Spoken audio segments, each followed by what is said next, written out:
মালাকুল মউত আজরাইল জান কবজ করার জন্য যখন জমিনে আসবে, আর ওই জান্নাতি ব্যক্তির সামনে যখন দণ্ডায়মান হবে, মালাকুল মউতের আজরাইলের সুন্দর চেহারা, সুন্দর আকৃতি দেখে তার ভিতরে একটা আনন্দ অনুভব হবে, সে ভয় পাবে না।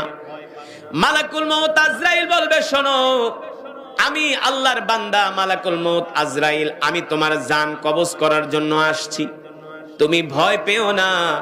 এখন তোমার দুনিয়ার সফর শেষ হয়ে তুমি তোমার রবের সাথে সাক্ষাৎ করবি,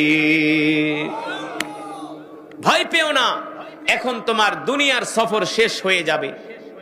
আর এই ৬০-৭০টা বছর যার জন্য কষ্ট করছো তার সাথে তোমার সাক্ষাৎ হবে। সুবহানাল্লাহ, এর চাইতে আর খুশির খবর হতে পারে? জোরে বলেন। এ কারণেই আল্লাহ রাসূল বলছেন, মৃত্যুটা মুমিনের জন্য একটা হাদিয়া। মৃত্যুটা মুমিনের জন্য কি হাদিয়া, উপটৌকন। আর যারা নাফরমান তাদের জন্য মৃত্যুটা হলো ভয়ঙ্কর, ভয়ঙ্কর।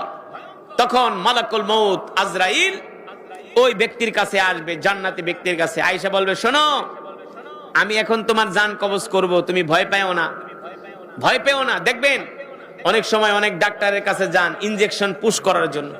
কিছু ডাক্তার আছে ডাকাইত, ইনজেকশন দিতে গেলে একটু নড়াচড়া করলে ধমক দেয়, দেয় না? এই মিয়া নড়াচড়া করেন কি? আপনার কি আমি সুই ঢুকাই দিছি নাকি? মিয়া এত বয়স হয়ে গেছে, কিসের ভয় পান? চুপ করে বহেন। ওই ডাক্তার ইনজেকশন দেওয়ার আগে মনে হয় যে পুরো কলিজা ছিদ্র হয়ে যাইতেছে, ঠিক কিনা?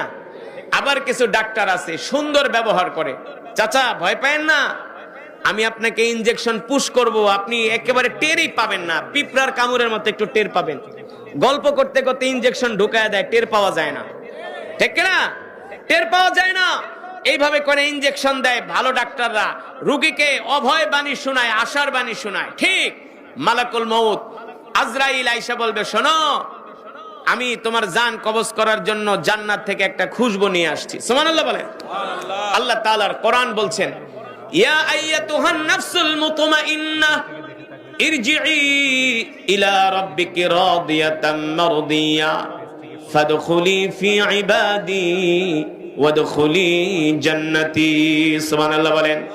এবার মালাকুল মউত আজরাইল ওই জান্নাতি ব্যক্তির নাকের ভিতরে জান্নাতের খুশবু লাগায় দিবে, আর খুশবু লাগানোর সাথে সাথে খুশবুর ঘ্রাণে একটা জোরের নাক টান দিবে, নাক টান দিয়া সে ঘুমিয়ে যাবে। আর ঘুমের ঘরে মালাকুল মউত তার জান, তার রূহটা শরীর থেকে বের করে, নাক দিয়া বের করে জান্নাতি শুভ্র রুমাল দিয়া তার রূহ পেঁচায় আরশে